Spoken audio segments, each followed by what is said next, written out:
Ang malaking sunog na yan sa Santa Cruz sa Maynila, pangatlo na pala roon mula noong 1997 at pare-parehong nangyari rin sa buwan ng Disyembre. Nakatutok live si Rafi Tima. Rafi. Kada dekada ng daw, Mel, ay may malaking sunog na nagaganap dito sa kung tawagin ay Old Bilibid Compound at nangyayari nga ito tuwing Disyembre. Ito nakarambuan nga lang isang maliit na sunog din ang nangyari dito. Pero mas malala ang nangyari kanina. Tila tulala pa sa harap ng tupok nilang bahay si JL Panagito nang abutan namin ilang oras matapos ang sunog sa Barangay 310 sa Santa Cruz, Maynila. Nasa trabaho raw siya sa Taguig nang malamang may sunog sa lugar nila. Saan po yung kwarto niyo rito? Diyan sa taas po. Sa taas? Opo. Lahat ng gamit mo nando doon.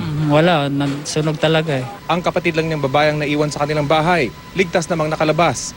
Sa kapal ng usok, bukod sa konting damit at TV, ilang mahalagang dokumento lang ang kanilang nailabas bago tuluyang nilamon ng apoy ang kanilang tahanan.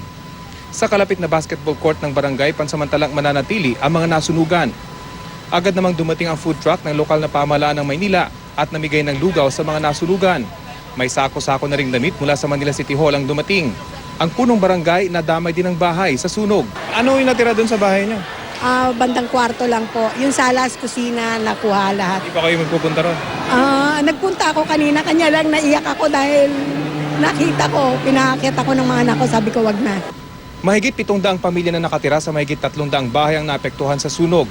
Bukod sa gawa sa light materials, dikit-dikit daw ang mga kabahayan dito kaya mabilis kumalat ang apoy. Marami po halos paupahan po yun. Mga building, mga kaya halos kwarto-kwarto ganun ang mga paupahan. Kaya maraming affected. Affected, kaya napakarami pong affected.